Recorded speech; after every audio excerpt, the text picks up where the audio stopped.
Hey there, entrepreneurs. My name is Sushant, and welcome to Trep Talks. This is the show where I interview successful e-commerce entrepreneurs, business executives, and thought leaders, and ask them questions about their business story and also dive deep into some of the strategies and tactics that they have used to start and grow their businesses. And today I'm really excited to welcome Diane Huynh to the show. Diane is the co-founder and owner of Bow and Marrow. Bow and Marrow is an Alberta, Canada-based company which offers sippable bone broth products that are handcrafted using only the best locally sourced ingredients, packed in space-saving resellable bags for effortless use. And today I want to ask Diane a few questions about her startup story and some of the strategies and tactics that she has used to start and grow her business. So thank you so much for joining me today at Trep Talks, Diane.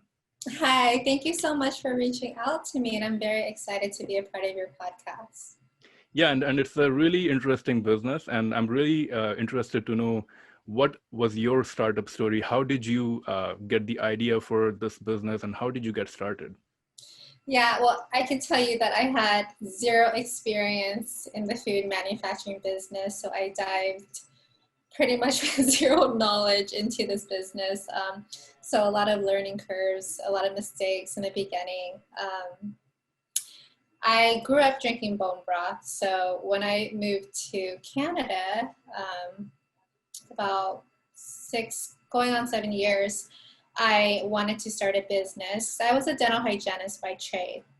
So I was practicing for about 8 years. So when I moved to Canada, I actually failed the dental hygiene board exam.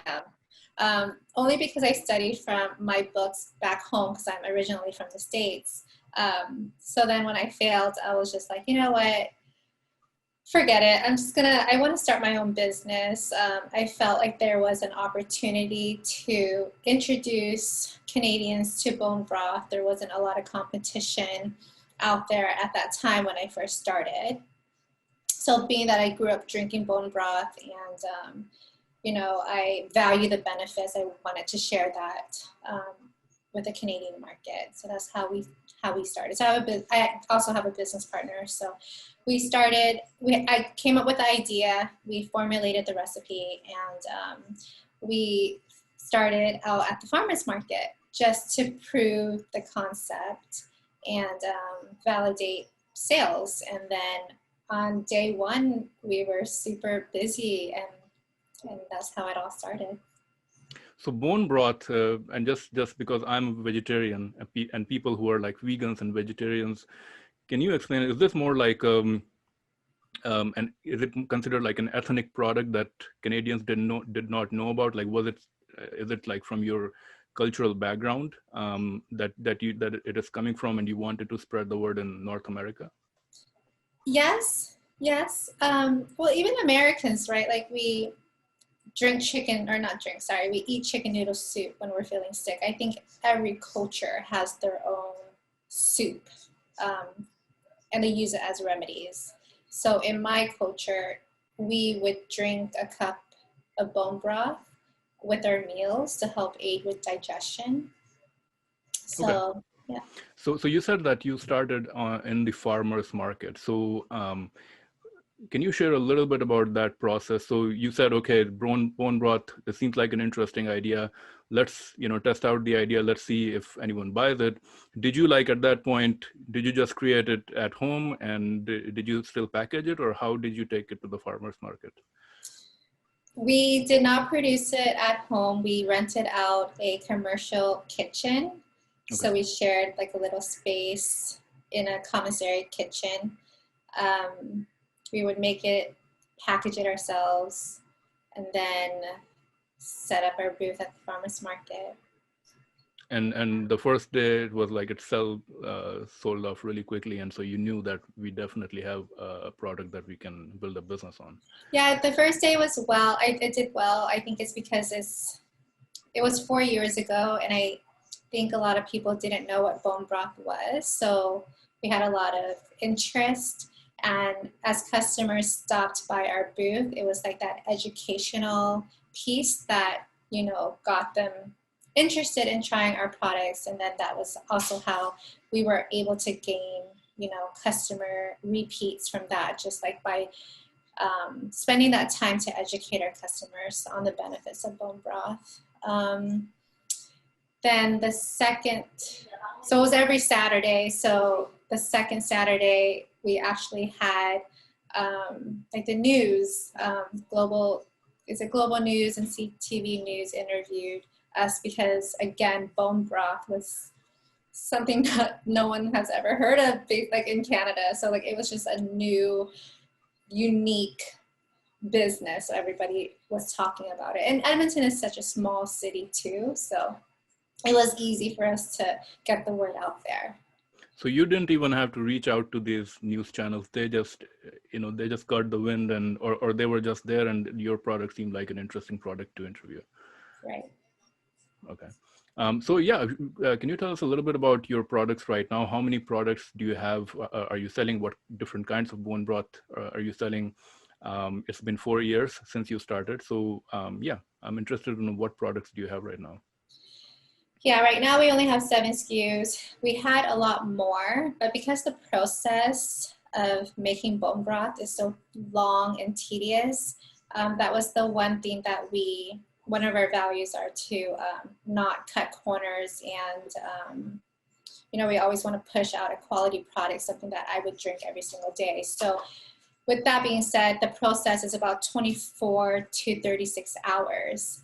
So we had about, I would say like 11 to 12 SKUs when we started, but it was just so time consuming, right? So then we had to like cut down. So right now we're just mainly focused on beef and chicken bones. So we have like the classic beef, the classic chicken. We made one for kids. So a lot of moms would use bone broth as their base to make baby puree or just food for their babies. We have one for pets, which is really cool. And we have a faux one. So I don't know if you are familiar with faux. I've heard of it. I haven't tried it, but yeah. So we have that, and then we also have Chinese herbs infused bone broths, but then we had to, we discontinued that just because of the process. It just took a really long time, and the sales weren't there for us to continue. So. And which ones are your best sellers out of these 7? The classic chicken. Okay.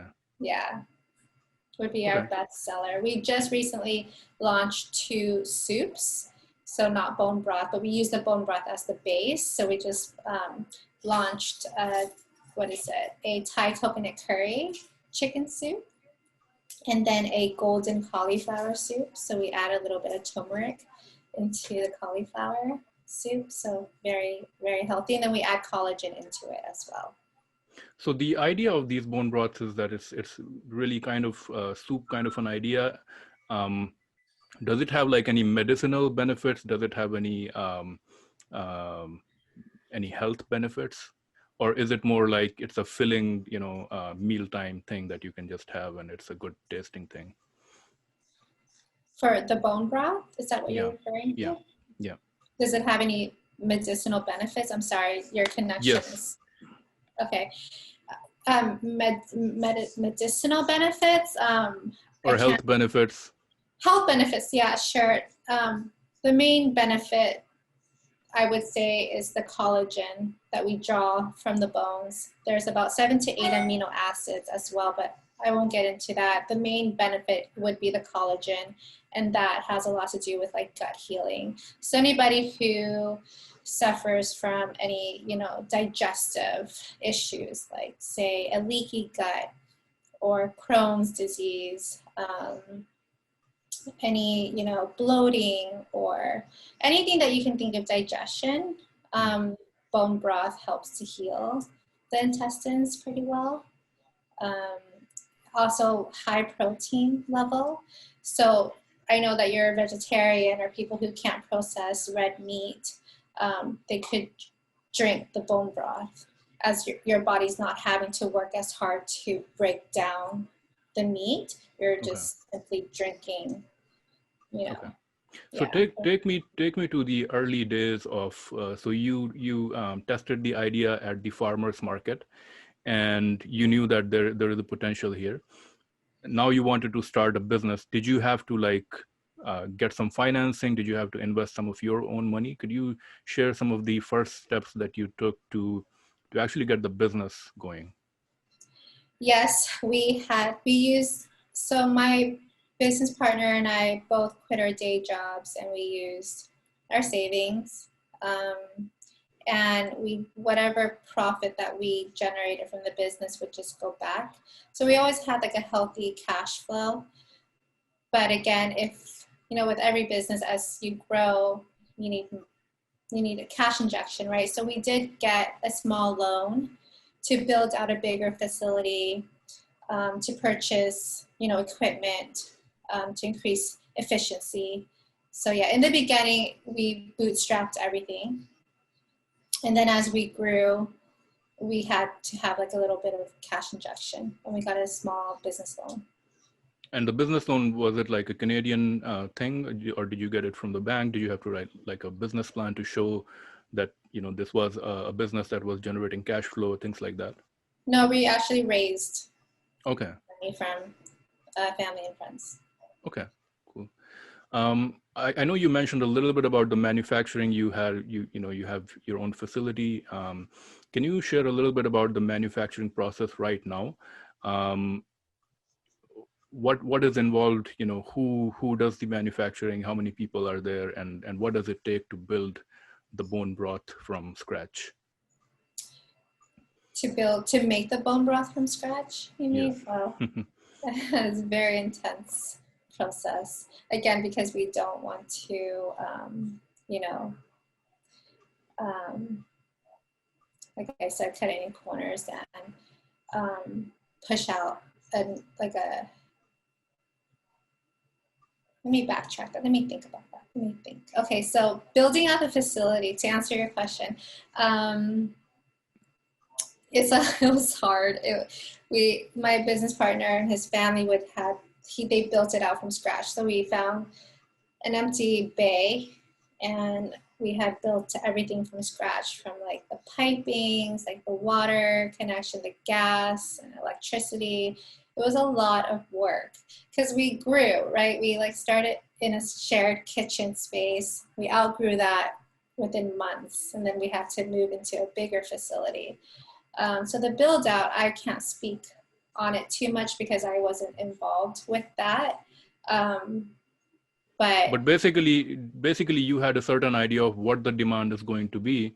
So you had to build a large facility so that you can accommodate that demand. I guess that's where I'm. Yeah, we had a little bit of forecasting. I mean, we're still so new, so it was all based off of assumptions. So we do employ our own. We have about 4 right now producing for us. And the production occurs every day, or is it like in batches that you produce certain batches and then? Yeah, we produce our bone broth in small batches. Again, we're all about quality. So small batches, we still make it the traditional way. So with that being said, it's 24 to 36 hours. So it would be every day, because every day there's something, right? So as soon as it's done, we would have to have we have a cool down method, and then we have a packaging. So we got to package it in our own, spout bags, and then we got to flash freeze it. And then once it's frozen, then we package it into case lots, and then we ship it out to our distributors. Because we have 2 sales channels. We distribute throughout Canada, and then we also have an e-commerce sales channel. So yeah, the process making bone broth is pretty simple. I mean, I can tell you, it's not like it doesn't take a genius to make it. All you do is really simmer the animal bones for the 24 to 36 hours. You add your herbs and your vegetables in it. But the one thing that I pride myself, or Bow and Marrow, in is like us using all organic ingredients, and the bones come from trusted sources. And like I said, I would only push a product that I would drink every single day, and I still do drink my bone broth every single day. So basically, the manufacturing process is not automated. It's like you get the ingredients, and there are 4 people who are actually, there's like manual process involved where there somebody is mixing the broth and things like that. It's Oh not yeah. like there's an automated machine that is doing the process. No, no, we're not there yet. Okay, but that would be the ideal situation in the future, right? Like in the future, you would want something that is more automated, where people don't have to be there all the time. It's like the machine is doing more of the work than people. Would that be the idea? Maybe, maybe. I still like that we have that traditional touch to it.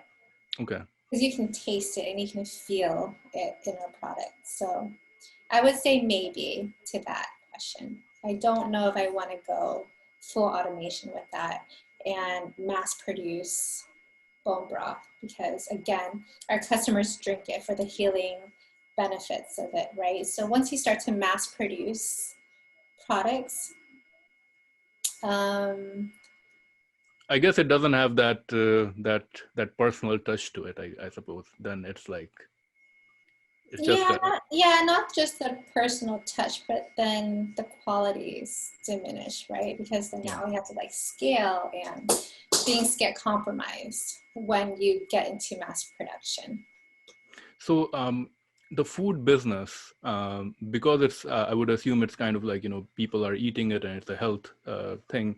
Do you have to get like some sort of a license to manufacture food items? Did you have to get that, and what was the process like for that?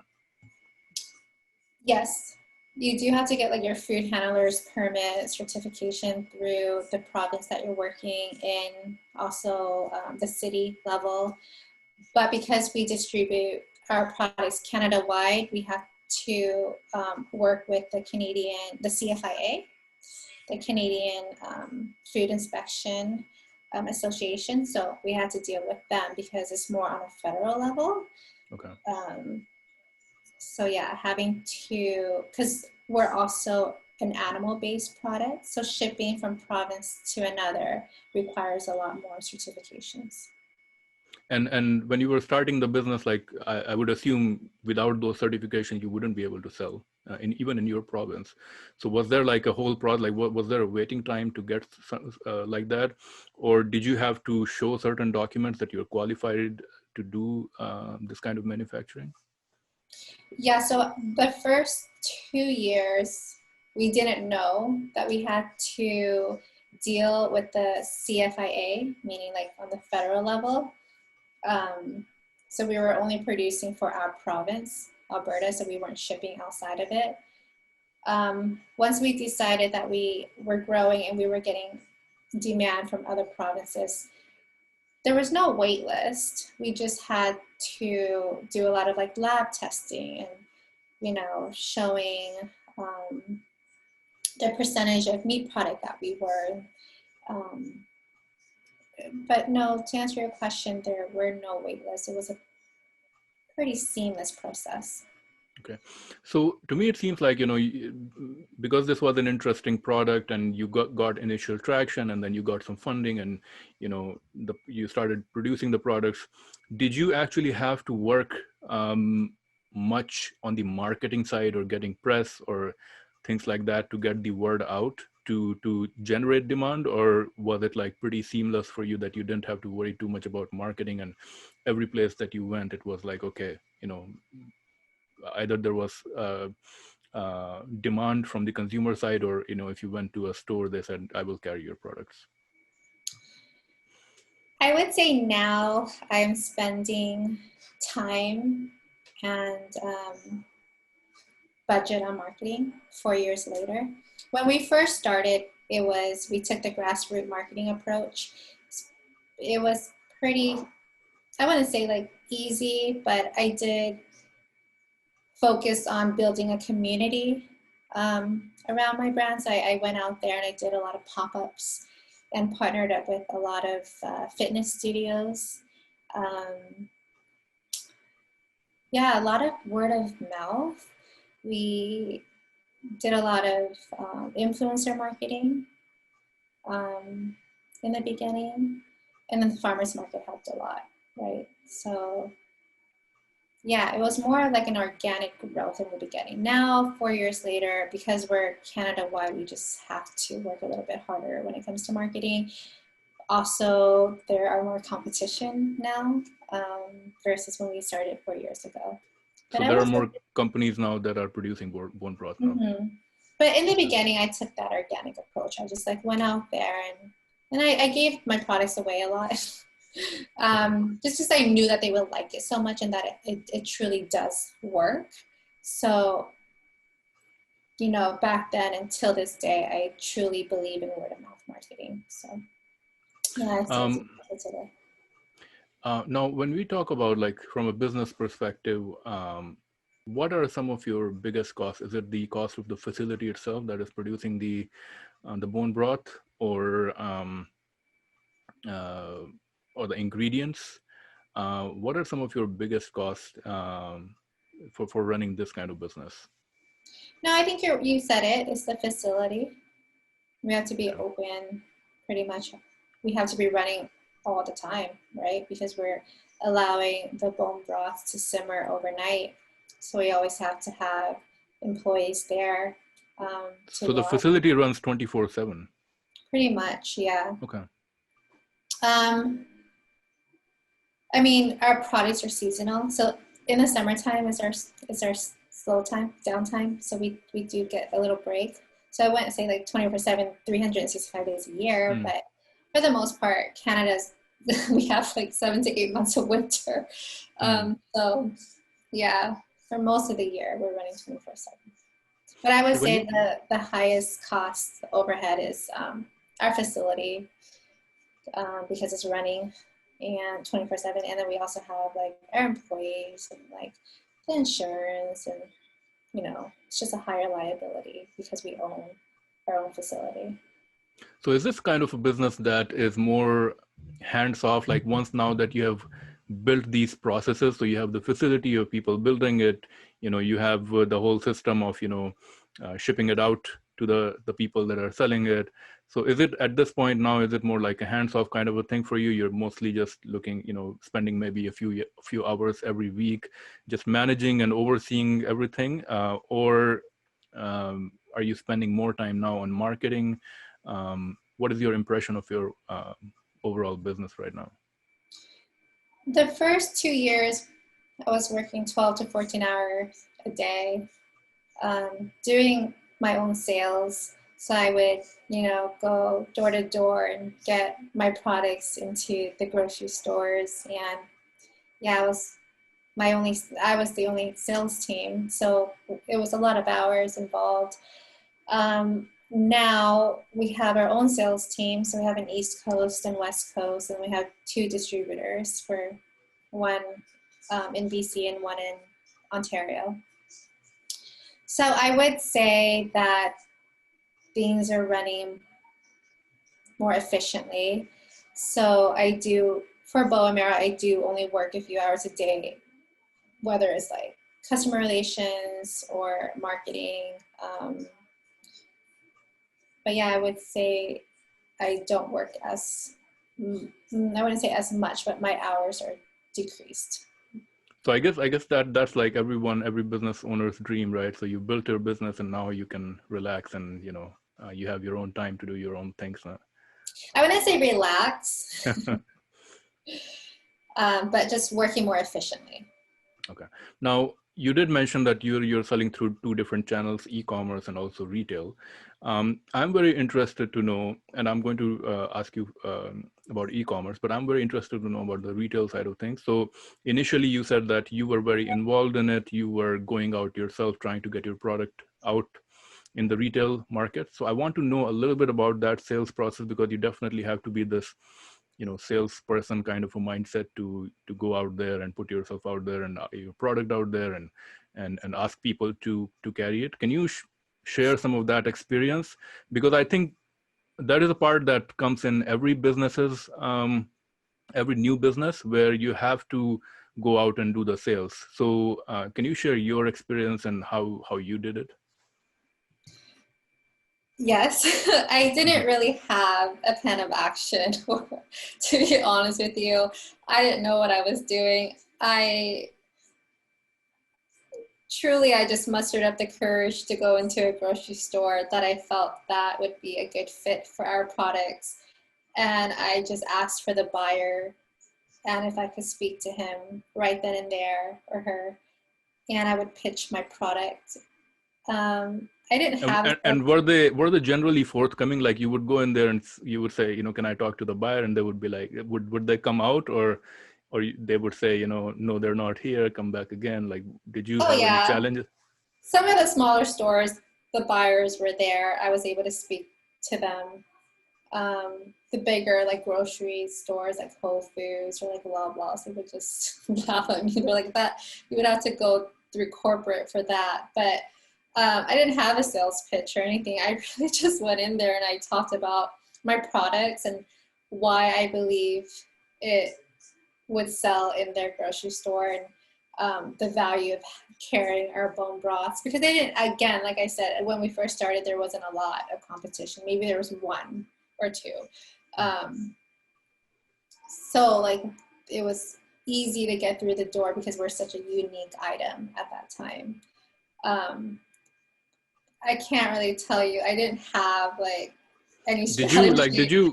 did you offer any incentive? Like, so there was this education process of sharing, like, this is my bone broth, these are the benefits, things like that. Did you have to offer like some incentive that, carry 20 packets of my, or 200 packets of my bone broth, and if you don't sell, I'll buy it back, or something like that? No, no, we did not have any incentive. The only thing that I offered was to do demos, like store Hmm. demos, Hmm. to help increase the brand awareness and sales. So we did a lot of that in the beginning. It's like set up a table and give out samples. Samples. Yeah. Okay. So no, And I now, didn't. Pardon me? and the one thing that you were saying, that going into some of the bigger stores now, are you, which big stores are you in? Are you in everywhere? Are you in Whole Foods and some of these big grocery stores now, or? Yeah, we are in Whole Foods and we are in Save On Foods. We are finalizing the contract for Loblaws, Fortinos, and Superstore. So I would assume that would give you like a huge volume. So your production facility should have to be like really huge to produce like this kind of volume throughout Canada. You're just in Canada right now, correct? Okay. And to go to some of these bigger stores, can you share a little bit about um, what was the process of getting into some of these bigger stores? These bigger stores, I would have to give credit to my sales team. I was hands off. We had goals to get into these stores, and they already are. My sales team, the broker who we work with, have been in the industry for over 10 years. So they already have relationships built with these buyers. Also, going to trade shows was key for us. So we went to, I'm not sure if you're familiar with the CHFA, the No. Canadian Health Food Association trade show that happens twice a year. So one in the East Coast, Toronto, usually takes place in September, and then the West Coast in Vancouver takes place in February. So the trade shows helped us tremendously because the buyers, this is the trade show where all the buyers from all over Canada would come to. So that is where we would do our pitch to the bigger stores. So when you say the sales team, is this like the distributor, or these are your own people employed by your company? They're not employed through our company. We hire them. They're like our middleman to our distribution. Okay. So you are selling. So basically, you had to sell to the distributor, and once you sold to the distributor, they can get your product out in all the different big stores. Is that? So our sales team would go to these grocery stores and they would pitch, and let's throw it out there, like let's say Whole Foods. Our sales team would speak to the buyers at Whole Foods, get us through the door. So then once we get approved by Whole Foods would directly order from our distributor. Our distributor would purchase directly from us, and we would ship pallets to them. So you had to get the sales contract first, and then the second part of that was that. So only when you had the sales contract with these bigger companies, then the distributor would buy from you? Right. So yes, as soon as the grocery store approves us, they would not order directly from us. They will order directly from our distributor. Why is that? That's just the way that the grocery retail market works. So they would have their specific distributors that they work with, and they would purchase it directly from their catalog. Okay, and it's to me this seems very interesting. So when you are negotiating with some of these like bigger stores, is this negotiation different from when you go out and talk to some of these smaller stores?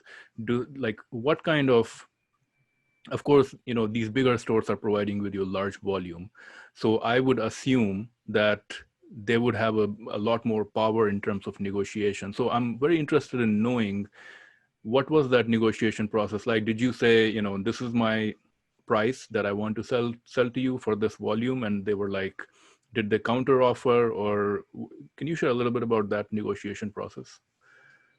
Yeah, we do have wholesale prices set. They're all the same for every grocery store. So the only negotiations that we would do with the bigger grocery chains is, giving them like incentives as far as like sale campaigns. So like say back to school, they want to be able to give, their customers 15% off. So we would have to eat that cost. Okay. So just planning like sales and promotions with them. But as far as but they would provide you the calendar for the whole sales and promotion, I think at the beginning of the year or something? Yeah, and then we on our end would approve it. So say if we want to be in their flyer, in September, then we would have to pay,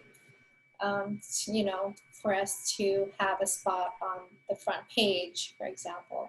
But as far as like negotiating our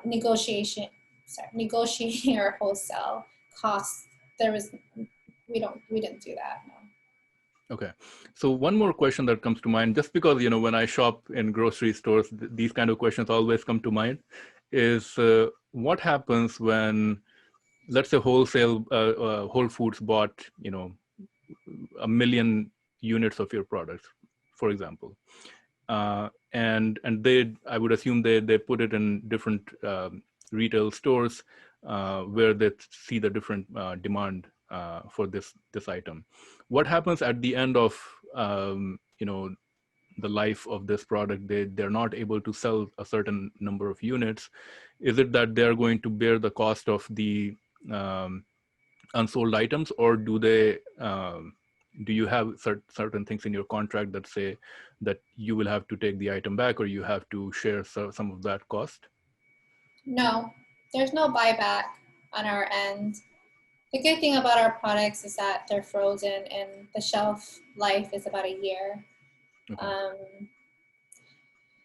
Like for example, Save On Foods, they do like a freezer category review every 6 months. So that's like the one thing that we always have to look out for, and making sure that we direct our customers to like Save-Ons, because if they do a category review and the sales are not, does not meet their expectation, they can pull us from their freezer. Okay. And but you don't really have any say in that. Like if the demand goes down, there's not much that you can do from your side apart from like giving sales or discounts and things like that.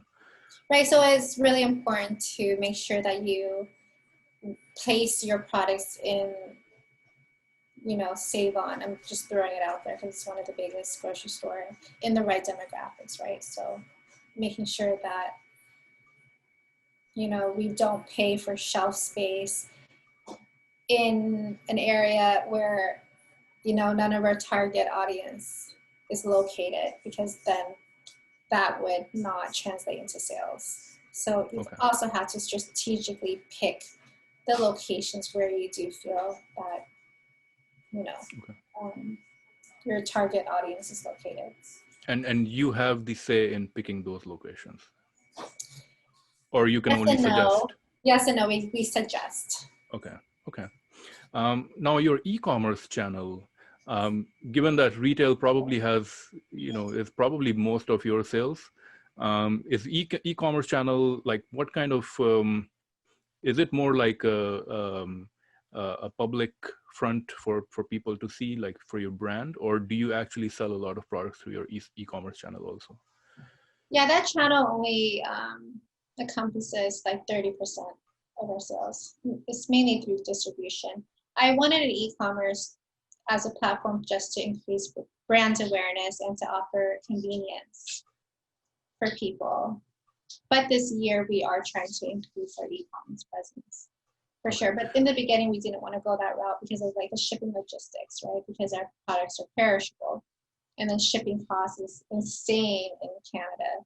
So we had to like figure out the sweet spot when it came to like the shipping, the price, because of like the packaging. We had to buy ice packs and insulators and everything adds, it all adds up. So.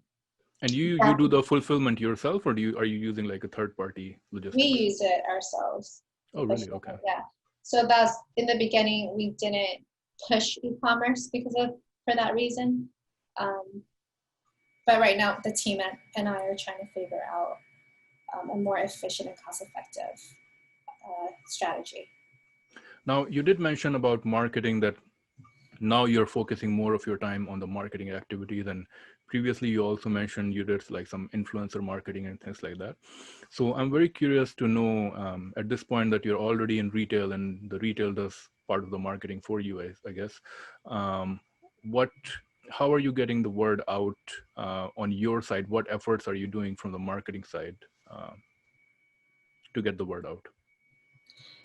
Right now, we're still very much focused on influencer marketing and community marketing. Like I said, I am a firm believer of organic grassroots marketing and love taking the community approach and word of mouth. And so still doing that, but maybe in the next quarter, we'll dive into the digital marketing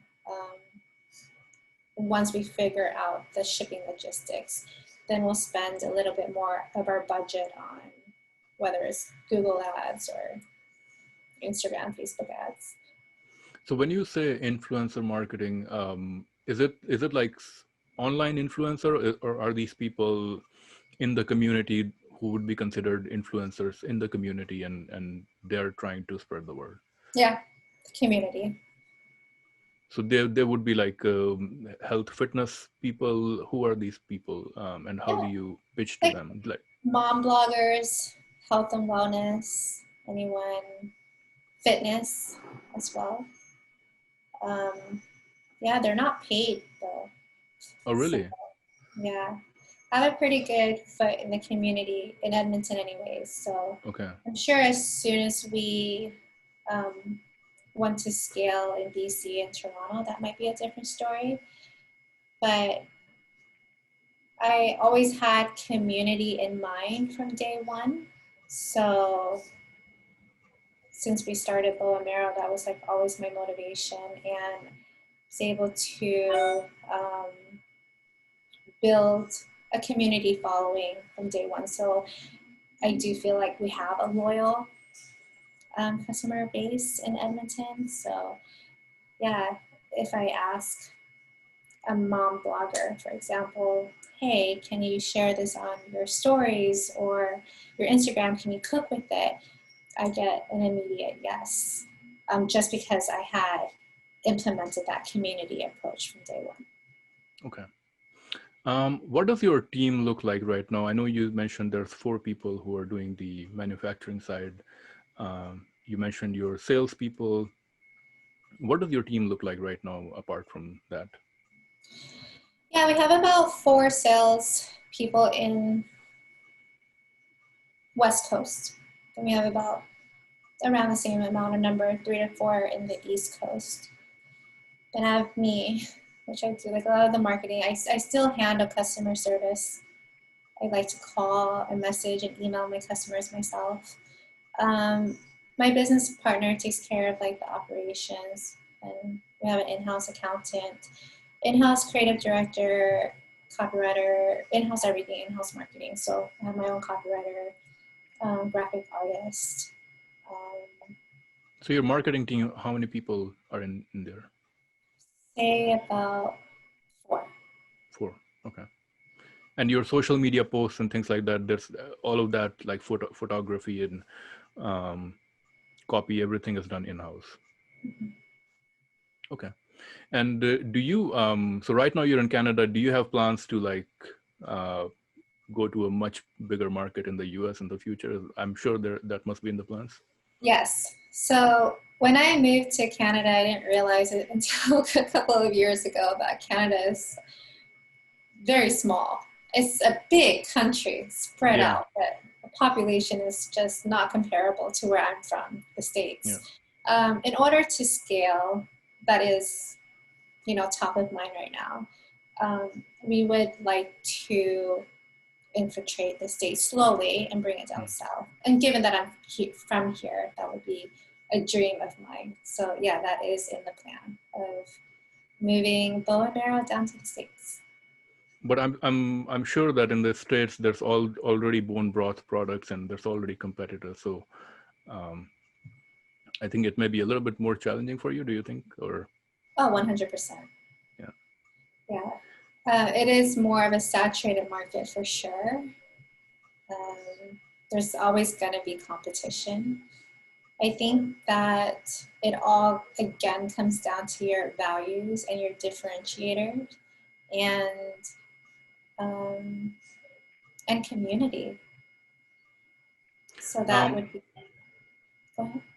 So one thing that I'm always very interested to know is like, as a business owner, there's always challenges, in business, there's something, one thing or another is coming almost every day. I'm very interested to know throughout your 4 year of the business history, what are 1 or 2 biggest challenges or failures that come up for you that you thought, okay, that was a big mistake that I made, and then you learned something from that? Can you share 1 or 2 of those things that come up for you? Yeah, 1 or 2 is, let's see, let me think. I think that we grew too fast. Instead of focusing on just one province, I wanted to go Canada-wide the first 2 years. That hindered our cash flow because the more you grow, the more money you need, right? The more cash injection you need, because getting into these grocery stores is not free. You have to pay for shelf space, and then you got to give incentives, and I do believe that I don't regret it, but I wish that I took my time to learn a little bit more about Alberta, the market, and learn it very well before I replicate that into a new market, such as BC, because it's entirely different, right? And then Ontario is different than BC and Alberta. So I would say, like, I grew a little too fast. The other challenge is not thinking about the seasonality of my product. We are very slow in the summertime. So now we have to think about what products could we produce that we could sell year round and balance out that, slow time for us. So. And are you thinking, like, do you already have some candidate products that fit the bill, or? Yeah, we do. Yeah. And you're working towards that? Okay. Okay, I think we're going to move on now to the rapid fire round, where I'm going to ask you a few questions and you have to answer them in 1 or 2 words or 1 or 2 sentences. Okay. So the first question is, do you recommend any book for entrepreneurs or business executives in 2020, and why? Are you a big book reader? I try to read 2 books a month. Oh, wow. Yeah, I love reading. The number one book that I would buy for everyone who is interested in starting their own business is by Seth Godin. It's called Hmm. The Purple Cow. Have you heard of it? I have, yeah. Okay, it's remarkable. So that's the number one book that I would recommend. An innovative product or idea in the current e-commerce, retail, or tech landscape that you're excited about? Oh, jeez. In the tech space? E-commerce, retail, tech, any idea or product that you think is interesting, that you find it doesn't have to be in the food industry, but something that you find interesting, that you personally buy or you find uh, that it's like an interesting thing. Yeah, I think the customizable vitamins, to be honest with you. Customizable vitamins. Okay. Vitamins, yeah, like Ritual is a good brand. I thought that was a pretty cool innovation because I don't take them though, but I thought it was cool. Okay.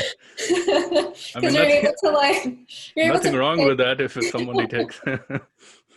I just thought it was cool that you're able to customize it, like depending on like what you're deficient in. Say like Okay. sleep or like you're stressed and you have like high anxiety. So it just they would customize a certain like a specific formula for you. That sounds really interesting. So basically, there's like a questionnaire that asks you, you're more stressed, you feel this, you can't sleep, and then basically they'll give you a customized bottle of vitamins. Yes. Yes. Wow, very interesting. Yeah, it's Um, very interesting, very innovative. I don't take it. I thought it was pretty cool. I wonder, like, if it is like 90% marketing, like, is it even effective? I don't know. Yeah. A productivity tool or software that you recommend? I like Asana. Asana. Okay, Yeah, it's a cool. really good project management tool. A startup or business in e-commerce, retail, or tech that you think is doing great things right now?